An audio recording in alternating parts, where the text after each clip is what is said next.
Good afternoon, everyone. A very warm welcome to today's webcast, hosted by Disperse and People Matters.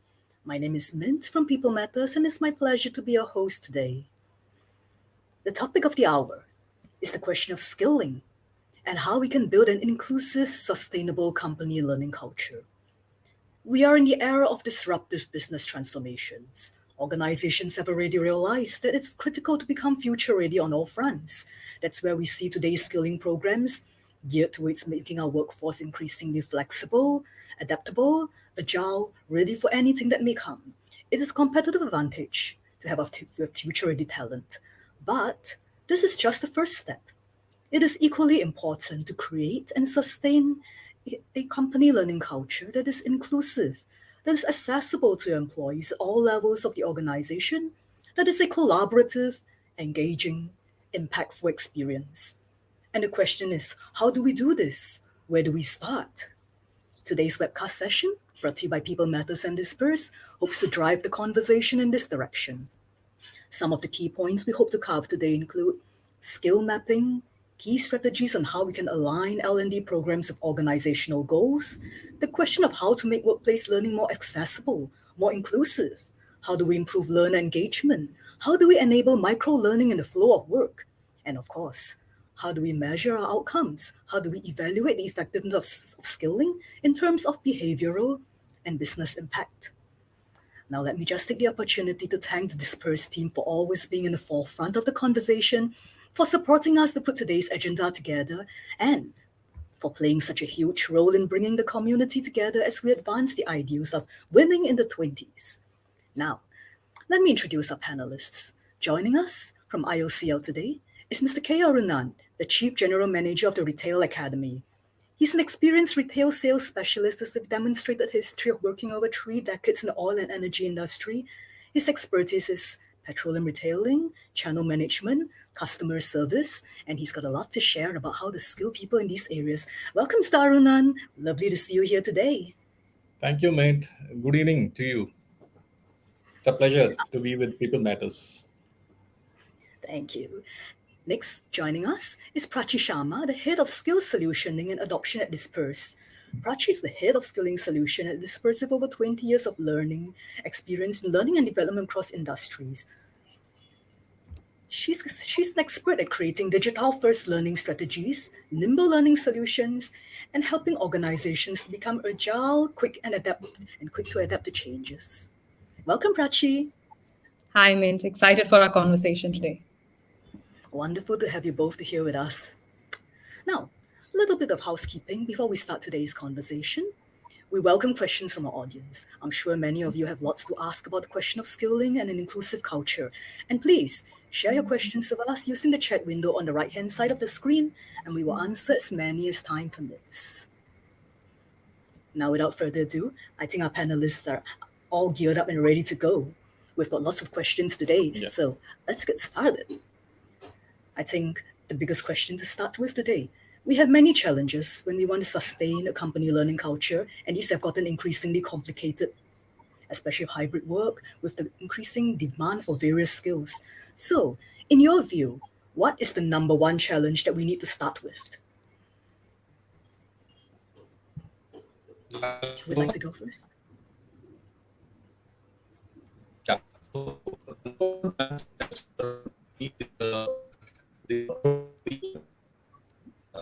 And the business partners, and also any issue? Yeah, you broke up a little bit there. Okay. All okay. Sorry for that. Yeah. So the number one challenge, as per me, is the support of the management. Getting the support of the management, and also employees, the people who came from the learning culture, and also our business partners. Obviously, they are also a part of the ecosystem of the organization, and one more important partner is the learning partner. These are the people who are external to the company, but also they contribute a lot to the learning journey of the organization, the employees of the organization. So it's impossible for L&D department to build a culture of learning on its own. It has to deliver And I read an article by Steve Klavsky in the Harvard Business Review. I think many of you must have gone through it. The title of the article is "Where Companies Go Wrong with Learning and Development." It was published in the year 2019, and as per that article, in a survey, 75% of 1,500 managers from across 50 organizations were dissatisfied actually with the overall effectiveness of the company's L&D function. So, and also only 12% of the employees apply new skills learned in L&D programs of to their jobs. So it's a big challenge for L&D. The management has to see the benefits out of the learning and development which is happening in the organization, and only then they are going to give you the funds. Of course, the L&D has to get funds for going ahead with it, the learning and development the function in the organization. So I think the number one challenge is the support of management which is required. Thank you so much for sharing that. Prachi, anything to add from your end? Yes, in addition to what Arunan mentioned, I think a massive challenge is keeping L&D very agile, keeping it up to pace with what's happening. I think while we were pushed into a direction of digital learning mandatorily 2 years back, but as we move along in the world of skilling, as an organization, as a skilling team, you have to be very, very agile. You have to know the roles, you have to predict where the roles will go into, what the workforce of tomorrow will look like. I think bringing in that agility and quick turnaround is a massive challenge for any human capital or, for that matter, L&D space. Thanks for sharing that. Mr. Aranan, I'd like to follow up on what you mentioned about getting the management buy-in. So it is critical for an organization to align its learning goals to the business goals. But as you mentioned, it's hard to get a stakeholder buy-in. What kind of roadblocks do you face? How do you tackle these? Uh, it's a logistical challenge for us. See, we are an organization of almost 33,000 employees. We have 56,000 channel partners spread across the geography of the country, India. And if you take the extended workforce with these channel partners, it's about 200,000 people who are employed under these channel partners. See, these are the people who are actually selling my product, and that's a big challenge for me. And I cannot, L&D cannot cater to all these stakeholders. The maximum I can do is extend my reach to the employees within the organization. That is the 33,000. And at the same time, it's impossible for the L&D to engage all the 33,000 at the same time whenever they require the inputs. See, nowadays it's the critical input which is important, and due to the disruption, we cannot give a week-long training program or engage them in a classroom. And it's like you spoke in the beginning. It is has to be flexible, and for that, now it's totally a virtual world now. So that's why this is a big roadblock, but we have overcome this. Indian Oil has overcome this through LMS. We have two LMS, one for the employees and one for this channel partners. So these are two different approaches, and through this we have now bridging that gap of learning to our employees as well as the channel partners. Thank you for sharing that. So this raises an interesting question. When you have so many employees, so many partners to take care of, and they probably all need entirely different skill sets, how do you map these skill sets out? How do you develop a strategy to identify what you need and how to get that information out and then how to work on it? Maybe Prachi, you can answer this. Tell us something about the skill mapping strategies that might work here. Sure. I think our skill mapping strategy now across all industries needs to rejig its approach. Skill is obviously connected to a role, and usually roles are defined like one role after the other in a ladder format. But as we move along into the skilling world, we have to move away from upwards to all direction.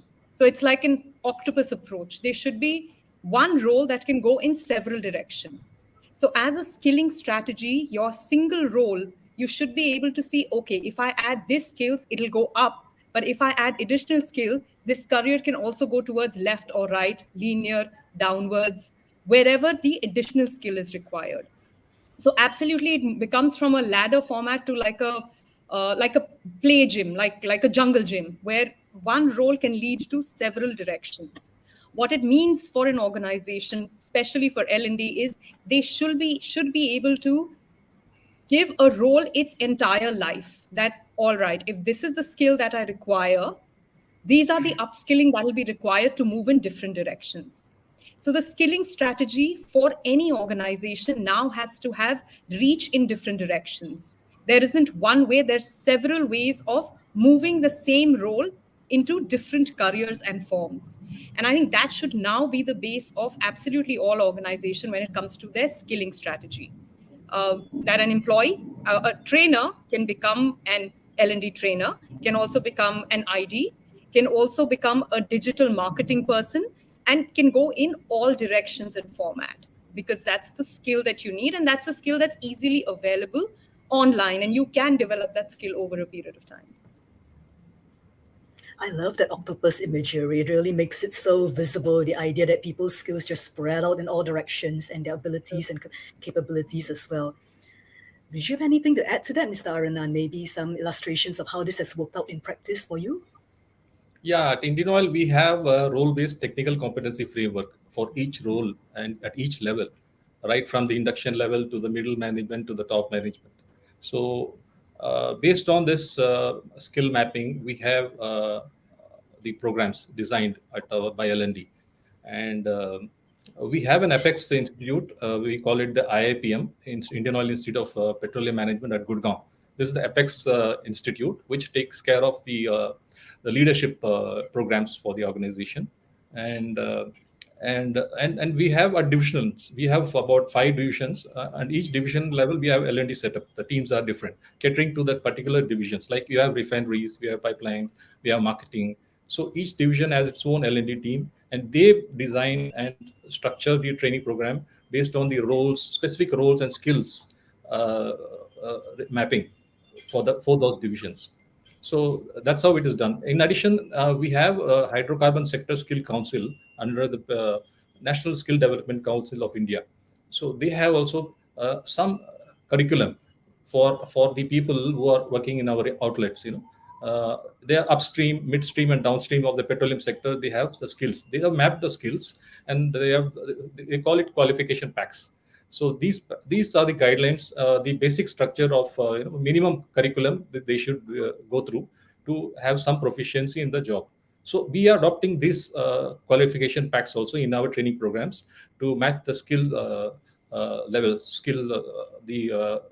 of the people who are on the forecourt, especially the petrol pump attendants, the boys who are delivering the LPG cylinders. We have people who are selling the lubricants. We have people in midstream. We have people upstream. We have people working in the refineries, which is a very highly technical job. In the midstream, we have the pipelines and other the depots, the storage tanks, and other very critical units which are there, which needs again a very highly technical oriented inputs. So at each level, we have this mapping, and we are incorporating this in our training program. I can only imagine how complex the skill map must be in Yes. such a huge organization with so many branches, and each branch, each level has so many different skills that intertwine and overlap. It's amazing. I would like to add that we have a pipeline of 15,000 kilometers across the country. 15,000 kilometers. So just imagine there are people manning this pipeline, and there is crude going through it, petrol, diesel, kerosene, aviation fuel. All these are being transported to pipeline with no pollution. You can imagine that we have replaced trucks, carrying petroleum products through these pipelines. So it is, like you told, it's a very complex organization, and people also need to know, given the right input at the right time to keep this machine running smoothly. That's true. All these competencies are so critical. So as I Yes. mentioned in my introduction, the skill programs actually become the first step, but after that, in a sense, people need to look at how do you make it self-propagating, and that is a question of culture in a sense. So when we want to advance this, we're looking at how do you create a learning culture that allows you to help to align the skilling programs more closely to business goals, and maybe just take a little bit of the burden of your L&D team. I guess the question here is, how do you make the learning more accessible, more inclusive, something that doesn't need to be pushed so hard from the top down, something that people at all levels can pick up by themselves, can embrace by themselves without needing the L&D person leaning over their shoulder to point them in this direction or that direction? Right. So I'll give it a shot, and something that I've done in past that kind of worked. I think one thing that definitely helps is keeping a very democratic learning environment, and that also is, we've always heard that push and pull. We don't want to do a push scenario. We want to do a pull scenario. We want learners to pull learning, and not us kind of literally giving them what they need to do. One thing that of course, needless to say, we do is we learn well from our peers. Because we also understand that our peers are doing the same job as us, which means everyday functioning is the challenges that they face is very similar to us.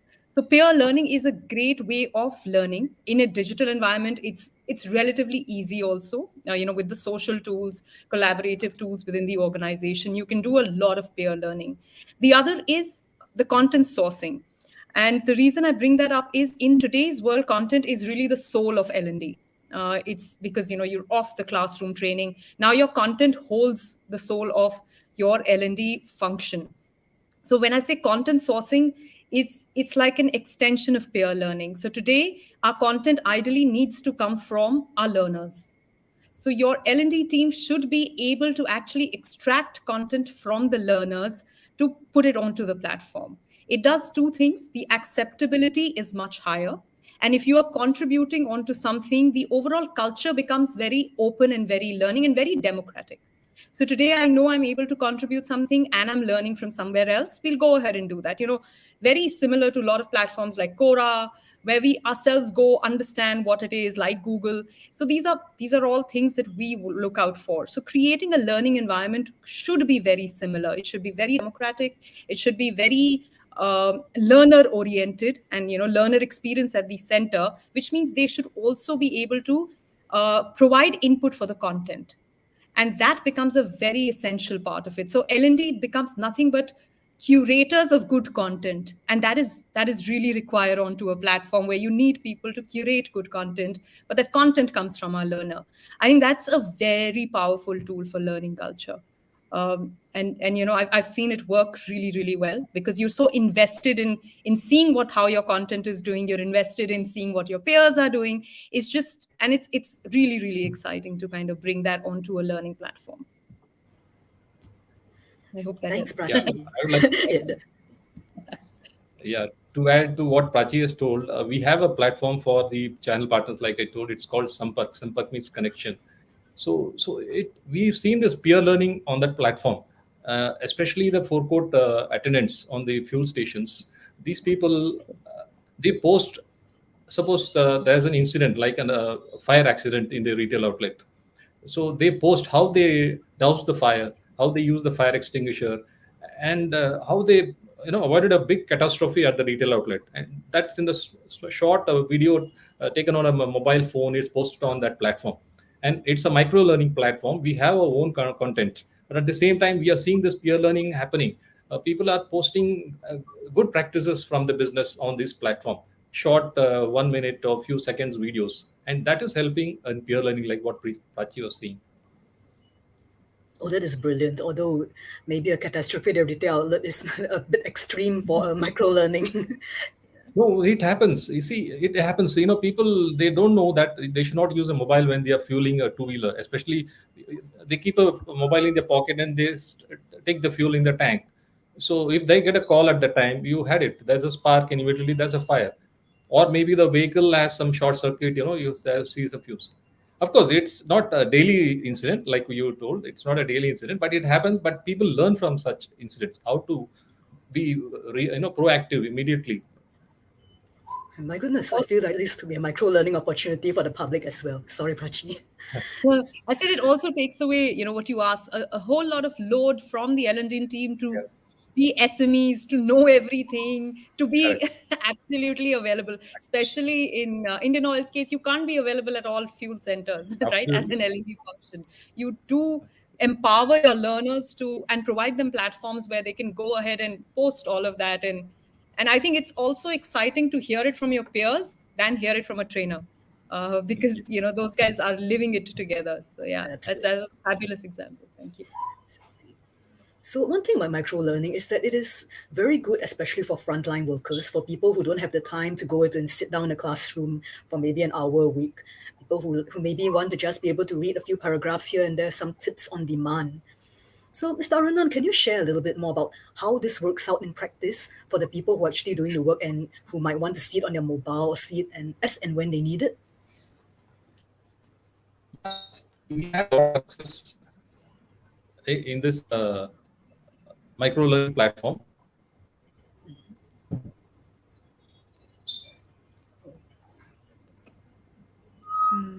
Yeah, was that its disturbance? Yes, like Yes. Yeah.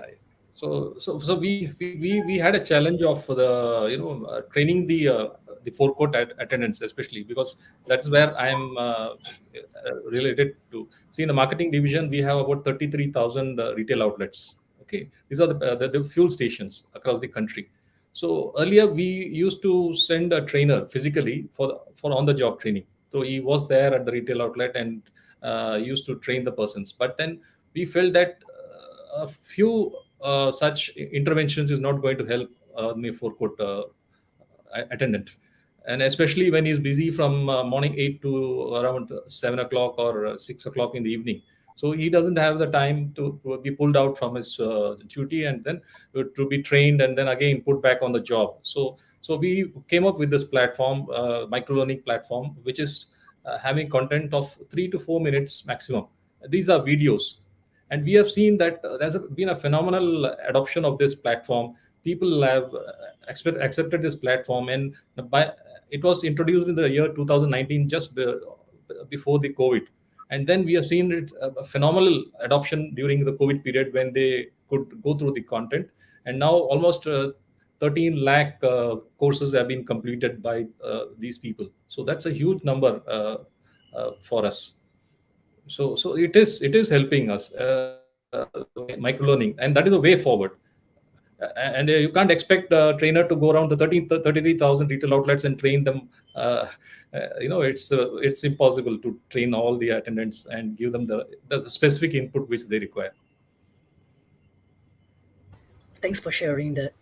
It's definitely very important to know how to reach out to people without having to actually send the trainers around in person. On that line, Prachi, I've got a question for you. It's to do with learner engagement. This is always a challenge, I think, definitely for those classroom lessons, but I think may even be a challenge in micro learning. Can you share a bit about strategies that would enable learning in the flow of work and actually engage people without being too intrusive or something, an extra burden on their day that they might have to put more effort into? Right.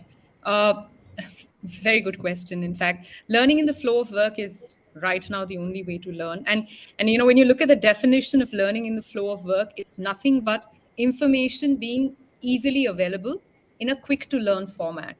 So if you keep that definition in your mind, that okay, it has to be quickly, it has to be accessible, and it has to need to know. So what you do is you break the entire topic down into really, really small elements and make it absolutely available at any time the learner wants to learn or ask question. It's very similar to how Alexa would work. And it's something similar that you create on your learning platform. You break a massive module and say, okay, these are the possible questions that can come up, and we need to provide a platform where they can quickly pull that information, and not having to spend 8 hours sitting in a classroom taking the download of all that information. Yeah. It's easier for L&D to do that because we feel more in control. We have 20 people in a classroom. I know I can take a test. I know I can see them, but gone are the days, right? So letting go of that control and then breaking your content in such a smart way that in such micro learning, bite size, these are terms used more often than not.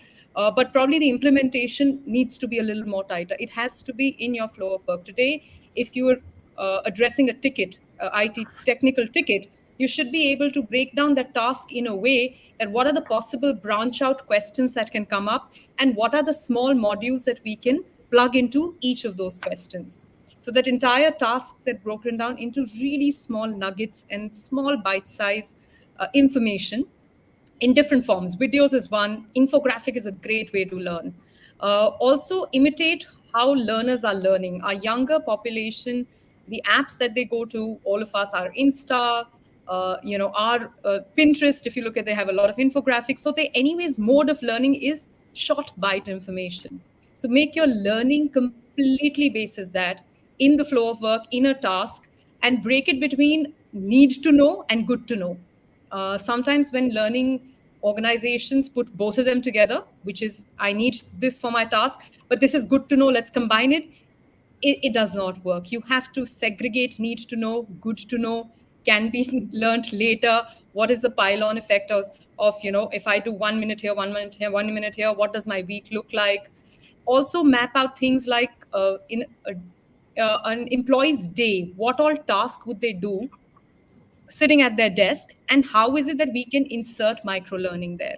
So it just gets broken down at a very, very smaller level, and it needs to be easily accessible. If it's cumbersome, nobody's going to do it. So that's how I think really this entire learning in the workflow works really, really well. So that's what has been my experience. So to support what Prachi told just now about this, breaking up the learning modules. So I would just want to take you back to 19th century when there was a German psychologist. His name was Hermann Ebbinghaus. So he discovered the forgetting curve. So he found that if new information isn't applied, we will forget about 75% of it after just 6 days. In fact, on the same day, it's only 34% is retained. So the long classrooms are out. You just can't take and inject so much information for to the people, make them sit in a classroom and go.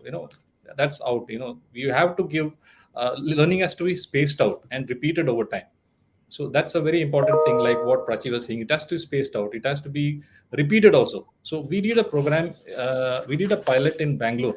What we did is, earlier we used to do intervention for the this fuel station attendants once or twice in a year. We found that there is not much change in the behavior. So we did a pilot for 13 weeks. And with this spacing out, we did it.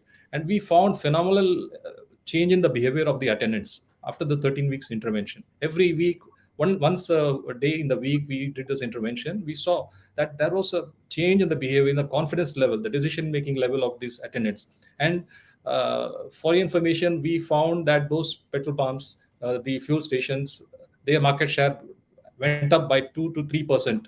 And they were selling more than the competitors after the 3 months period of training. So it helps in how we space and instead of cramming it all in 1 week's classroom training. Yes, it helps. And that's amazing to see the market share responding so quickly to a training Yes. program. It happens we have some interesting questions coming in from the audience, and there are a couple which seem really relevant. We have one question: how do we manage slow learners in the workplace? Because I think even when you're learning the flow of work, there will still be some people who take a while, a few repetitions to get it in. So this audience member is asking, do you have any case you can share about how to manage the slow learners, how to help them along?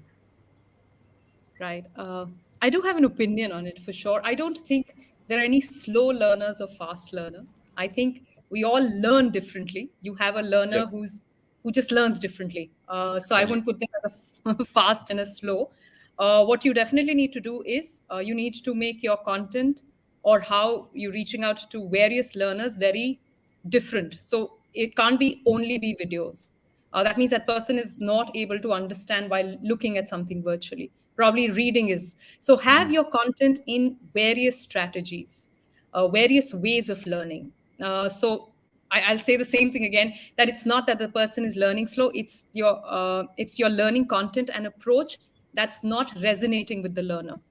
So divide, and how I would do it, or I have done it in past, is you make something like do like a workshop with all the learners, give them various kind of content and see how they're reacting to it.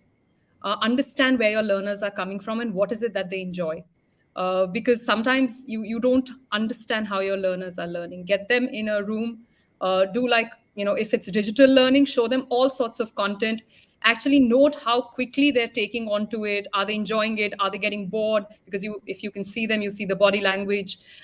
Do all of that and probably rejig your content strategy and make it a combination of several things which will address all sorts of learners. That's definitely my take. Yes, Arunan, you had something to say. No, I was saying that I'm a visual learner. Thank I you. need to see things. There are people who just are auditory learners. There are people who are, different. They have to feel. So it's Absolutely. correct. So he may not be a slow learner, but his way of learning is different. So we have to find out what is that particular style of learning that person has, and then Yeah. give that platform, the right platform to that learner. Correct. And a typical example is a lot of people enjoy listening to podcasts. A lot of people Yes. hate podcasts. I Yes. love podcasts. My husband hates podcasts. He's like, how? I say, because I can do a lot of things while listening. It's again reading a book and listening to a book. It's not that none of us are slow learners. It's just how we take on to it. And in fact, listening is an interesting one. A lot of your content can actually be, recorded if a lot of people like listening to content. I hope that answers the question, but yeah, that's our take right now. That is such a critical point. That there's no such thing as a good or bad, slow or fast learner. It's just getting the right approach to the person. And this really ties into the other very relevant audience question. We have someone asking, do you know any gamification tactics that can help in breaking up the learning modules for everyday work life? They're hoping that you can share some examples of doing this, because gamification, it's a new trend. It's a really good way of getting people to advance in their learning. Uh, I can give it a Yeah. shot. Okay. Okay. No, yeah. Go ahead, Raj. Go ahead, Arnav. Go ahead, please. No. We have used this gamification approach on our LMS platform. So we have games on it. So people have to go through some small, short games and then score. And the rank is put up on the leaderboard. So we also give them a certificate at the end of a quiz or something like that. So gamification is part of this our learning process. Right. And And it's I yeah. sorry. Sorry. And Yeah. I think sorry, I think it works really well. Gamification by definition is nothing but using of gaming elements, which is your PBL, which is your points, badges, and leaderboards. So if you can take these three elements and combine it in any content, you'll be able to really push it through. Now, how does it work? It works in a slightly feeling of a FOMO is what you create when you do gaming strategies. When you do competition, that's what you realize that, okay, if I'm building a competition, there is this sudden need of competing, or the fact that I might be missing out somewhere is what you build onto the content. Some great examples that I have worked on in past is, I come from travel and aviation industry. It's a little boring to learn applications and your reservation systems.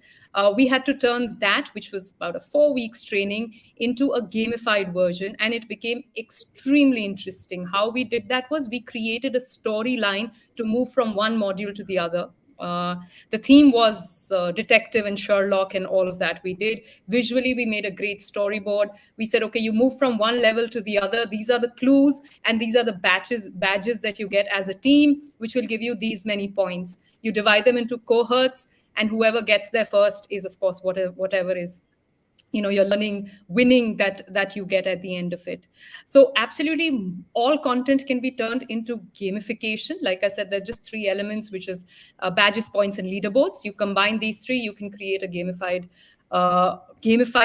approach to a content, and you can go ahead and do that. Having said that, everything has a shelf life. Anything that's overly done, so if all your modules are gamified, it'll just loses its freshness. We are working with the sort of generation, which is all of us, that you require something exciting very often.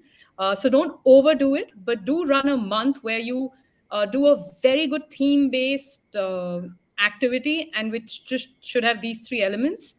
Should work really, really well. And if it's a digital platform, it just makes life so much simple. I hope that answers the question. Yeah. So for gamification, I think the process should be simple. Then we can go in for gamification. If it is complex, then I think gamification will not help. We can't take a refinery operation into gamification, and it's complex. It has to be on the job training. It has to be something where you have to go to that plant and learn it. Yes. And we have done simple gamification, like simple the dispensing pump you see in a retail outlet. See, we just break it down and we just ask the people to assemble it. So that's a simpler mechanisms. That So if is, it's more complex, then we need to have some other way of give you sending that learning. Thanks for sharing that. And you're right, it is so important to know what should be gamified and what is better left to for another mode of learning. So one question that a lot of people are always asking, it's really to do with the outcomes, because you're going to invest a lot of time, effort, manpower into creating these great learning programs. And the question here is really, how do you evaluate the impact of it in terms of, say, behavioral change, or like I mentioned just now with the market share, business impact? Do you evaluate it historically based on how effective it was previously, or can you predict what the outcomes will be? So yeah, you want to go, Prachi? no, please go ahead. So we have a third-party audit, quarterly audit of the people, and in that we have some parameters for checking the behavioral changes. So this audit score, we know that it's going down or going up every quarter. So if there is any particular area where it is going down, we address those issues of the people there. Like suppose the greeting is not happening at a retail outlet. My examples will be related to retail outlets only, because that's where we are focused. So if it's the greeting is not happening, or if there is a complaint, increase in complaint at the station, fuel station, or something like that. So we get this. We also see the recordings of these people at the station. There is a CCTV in the fuel station. We ask our auditors to go through the CCTV, whether they are just not because of the auditors present, they do this, follow these habits. It should be in inbuilt habit. It should not be just because there's an audit going on. So these are the way we check whether there's a change in the behavioral skills of these people. And also we do a pre-test before training and post training also. So that also gives us an idea of what is the learning the people have gained during the training program. Right, and just adding a little more to pre and post, and I think the other thing that works is you should also, and this is a question that obviously as training leaders, all of us have, kind of had to answer. What is the ROI? Well, why should we do it? And how I've kind of addressed it in past is actually start backwards, go back to business, and then see what is it that's suffering and create content backwards. So for example, we had problem of productivity, which is people, I come from an outsourcing background as well, so we had a lot of people joining us, but by the time they would hit the production floor, it would be about 3 to 4 weeks. So the problem was that the workforce, by the time they were coming onto the floor, is a problem. So what do? You kind of take that as your target. Okay, it's taking me 4 weeks. What is it that I can reduce yet not compromise on the quality to get it there? So you kind of go back to your content. Like I said, remove the frills and extras which can be taken care of later. Break down how you approaching the content. That time was a classroom environment, so we did a little bit of self-learning classroom. So got it from 4 weeks to about 2.5 weeks. Made sure that the quality did not hamper, which is the first 30 days of their productivity. We were watching them like a hawk, saying operationally they shouldn't suffer. And that's when we realized that, okay, these are the changes that we need to make, and this is how it is. But eventually it worked. So what you need to do is you need to work backwards as to what is the business problem that you're solving, and then attach the content to it, not the other way around. So that's a great way of doing ROI. Typical ROI things is shortening the learning curve, how quickly people are getting onto productivity. That's a great way of ROI. Pre and post, I think that's a great way of ROI. The other very interesting bit with skilling is how are you preparing or filling the roles within the organization based on your skilling strategy? So if you know that in 6 months you will have a requirement uh, in design thinking, how well have you upskilled your people to do design thinking course in last 1 year? So, which means that you actually had people within the organization move into that. That in itself is fabulous way of looking at ROI. It can have numbers. It may not have numbers, depending on how you want to look at.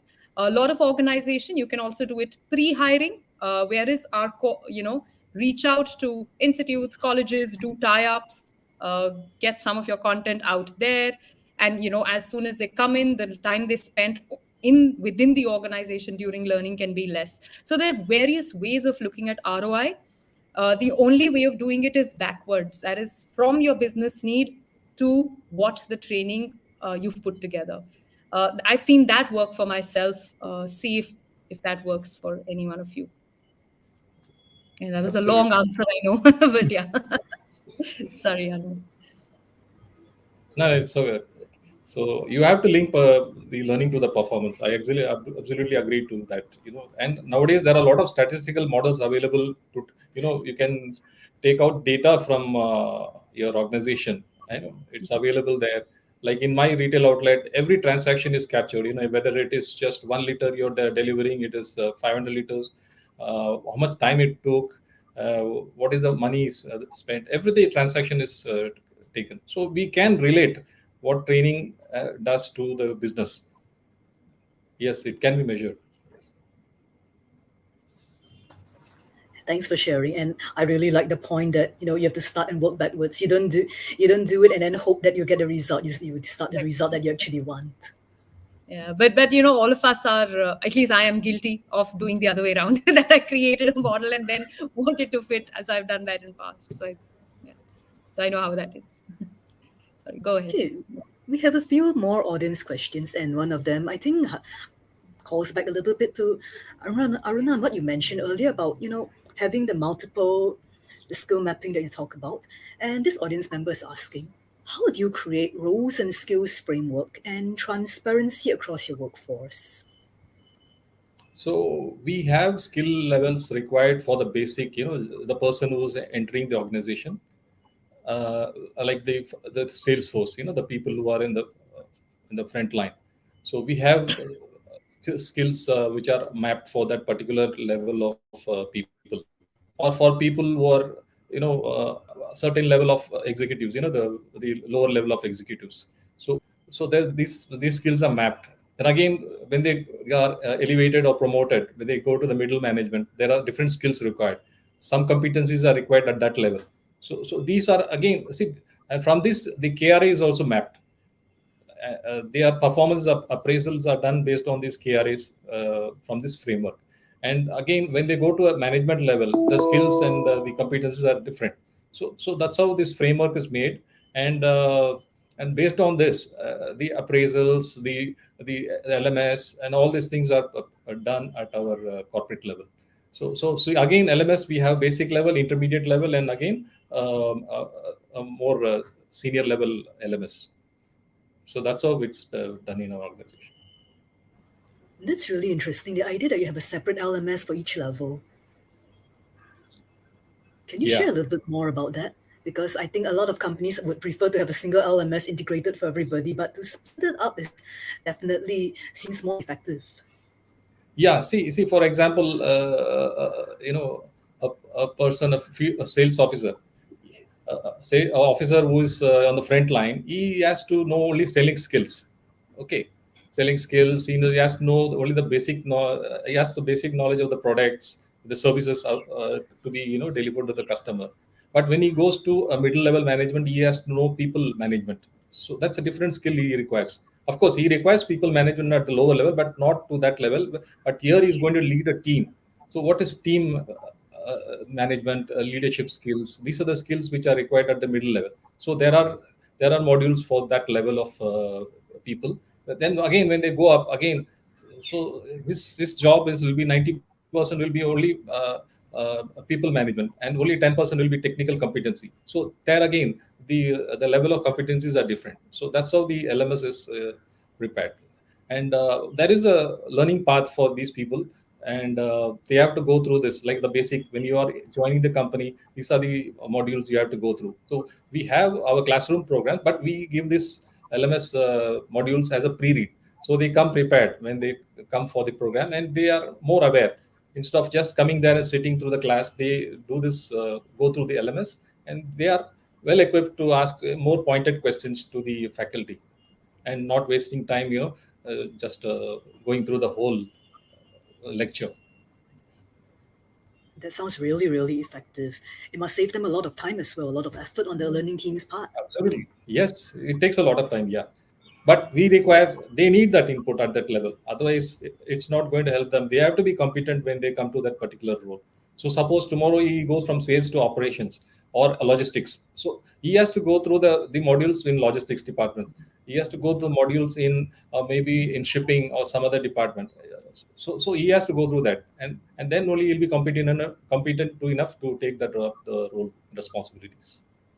Yeah, that makes so much sense. And it is so important that they must know that what is the difference between what they're doing now and what they're doing elsewhere.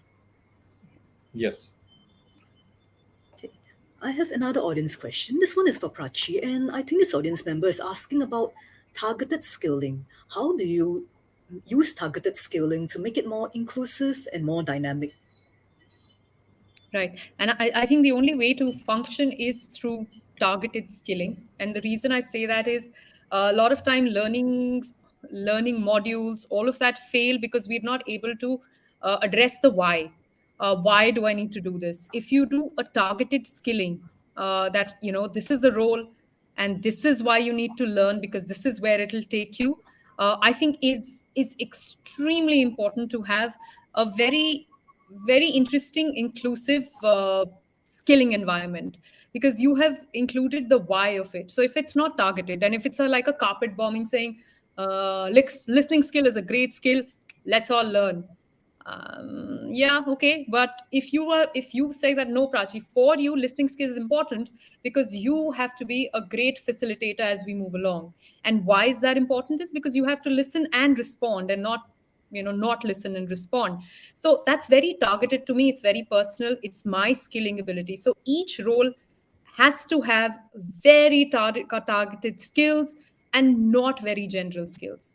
And that why should be very defined, that okay, the reason or the why you're doing this is because it will get you to XYZ. Could be role, could be ability, could be projects, could be anything. Like a very old what's in it for me, everybody likes to use it, but what's in it for me is what drives everybody, including all of us, on this forum. So similarly, the why, the what's in it for me needs to be very well defined, which only comes out if you are doing a very targeted skilling approach in your strategy and not like carpet bombing sort of thing that everybody needs to do everything. So hopefully I've answered the question. But it's such a great point because especially when it comes to the soft skills or what people are now calling power skills compared to technical skills, which are already very focused by themselves. I think a lot of the approach to power skills, soft skills today is just, it's great, learn it. I know, right? There's no why, you just learn it. Everybody's learning it. Yeah, I know. And in fact, there is a question about soft skills. How do you provide learning in these? And I think it's really relevant to what you just mentioned about not doing the whole carpet bombing approach. So this question says, in the COVID world, soft skills like emotional management, resilience, and empathy are critical. Yes, these actually are always the top on all the surveys that you do nowadays about learning. How do you provide learning in such skills? I do have do have an opinion that soft skill also have their limitation. Some things like emotional management, etc., can get into a little outside of the realm of L&D. And I think somewhere you should know where to stop that, and get somebody who can manage that. In the world of COVID, especially that you mentioned, I think wellness has become a massive thing. For L&D team, I do understand, and I've seen dime a dozen courses on managing emotional time management, all of that. But I think it should be a combination of, this is the information available and you can push it. But sometimes if you are dealing with a little matter which is outside of L&D, in the COVID world, you should be a little careful and probably get an expert to do a session.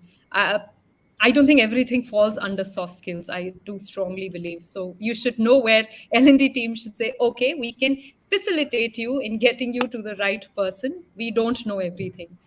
Is my take. Yes, in internal we did that, especially during the lockdown, the long lockdown. We hired experts like what Prachi was saying. We had very renowned yoga experts.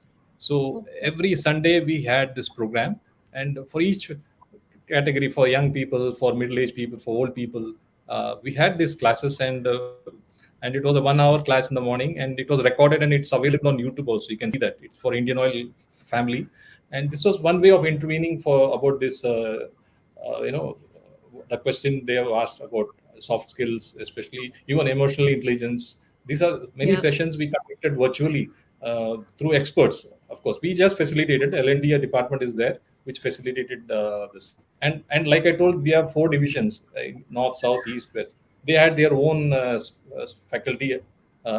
They hired faculty from local institutes and other places, and we conducted it. It benefited a lot of people, of our employees, uh, during this, especially the family members of our employees, the wives who are at home. They are also undergoing a lot of stress. But when they saw this program, they could also benefit from these programs. The children were sitting at home glued to that the laptops.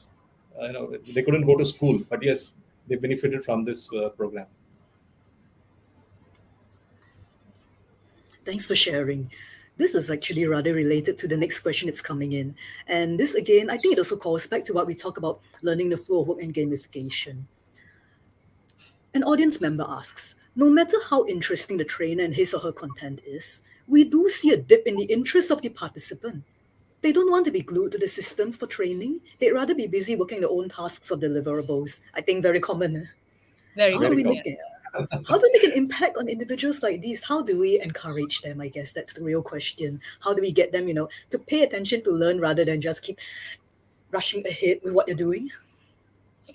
Right.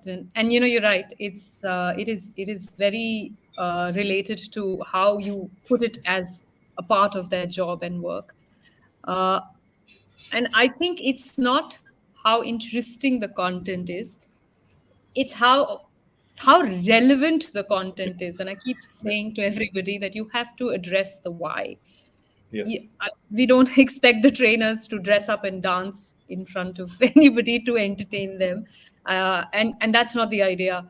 I keep saying this to everybody, that your content strategy is not once a year strategy, it's actually once a month strategy that you should be looking at. You have to go back to your content, you have to break it down, break it down, see what questions. So if there is a team and there is a team leader, go to the team leader and say, this month, what were your top 5 questions that people asked? These are the top 5. Create something around that, and not for 2 hours, 3 hours. And it's like I heard this so often during lockdown, that it's mandatory to attend fun sessions. It's just such a wrong thing to say. You'll get a warning if you don't attend fun sessions. So yeah, don't do that to learning. uh, Make sure that it is the reason people don't come back to learning is because they don't see value in it, and they don't see that it does not address my everyday problem. If I have a problem that I take 10 minutes to log in because I have to do 7 things, give them a quick tip on how to maintain those 7 things. But for that, you'll have to know. uh, so it really has to be relevance. If there's no relevance, no, I wouldn't learn. I don't know if about most of us, I wouldn't learn. But I know if there's relevance, I will go ahead and do a lot of things. It's like your Insta reels, right? It's intuitive to what you see. If it's not what you don't want to see, you just move ahead. It's very similar to that. So your content has to be intuitive to what people want to learn. It's hard, it requires a lot of deep digging, uh, but that's the only way to make people come onto your platform or see value in learning, is what I've usually seen. Arun, your thoughts? Yeah, I have nothing much to add. You put it very well. See, the topic is very relevant. If the learning is relevant only, it's going to be absorbed and people will be interested. Otherwise, you can't just talk about business correspondence to a person who is operating a plant or something like that. It should be relevant to his job. Absolutely, I agree with that.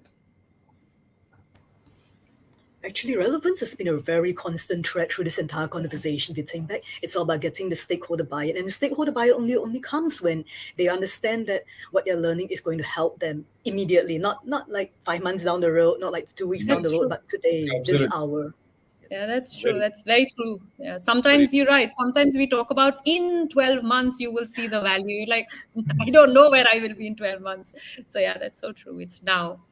Yeah. It even links back a little bit to the very first question we had on getting management buy-in. What you said, Arunan, that the management buy-in is so important, but the management also wants to know how is this program relevant to our own Yes, KPIs, our own goals. absolutely. Training costs money. They definitely want to know where that money is going and what that money is getting you. Yes, management will be very interested. You deliver the results, they'll give you the money. So yes, it's tough. We have more questions from the audience, but I'm afraid we're getting a little close to the end of our session. We're down to roughly 5 minutes. So I'm afraid that audience members' questions, we will have to follow up with those on another day. Meanwhile, thank you so much, Arunan and Prachi, for your patience with the interesting questions that have come in and for sharing the valuable experience and thoughts they've had. Thank you so much. I super enjoyed this conversation. Thank you Thank you, so Mint. much for That your was great a really insights. enjoyable session. And before I flag off, I would like to wish all the women here a very happy International Women's Day for tomorrow. Ah. Oh, Oh, yes, yes. tomorrow. Thank you. Thank you. Thank you. All right. Bye-bye. Thank you. Bye bye. Bye, both Thank of you. you. So, a few closing words from our sponsor, Disprz. In this campaign, Winning in the 20s by People Matters and Disprz, we aim to enable organizations as they set out to reinvent and innovate their learning journeys. You can read more about it on the People Matters website. The link will be in the chat window for your ease to know more. Thank you, everyone in the audience, for these interesting questions. Your engagement is what makes the session the most interesting part of it. There's so much learning for the audience. And again, special thanks to the team at Disperse for the support in designing this conversation. It's been a pleasure hosting everybody. Thank you again to our esteemed speakers for the fantastic insights that they have shared. And to our audience, please feel free to give us your feedback. The link is also in the chat box. We hope to give you a better experience through your feedback and through our own evolution as we try to bring you better insights going forward. Thank you and goodbye, everyone.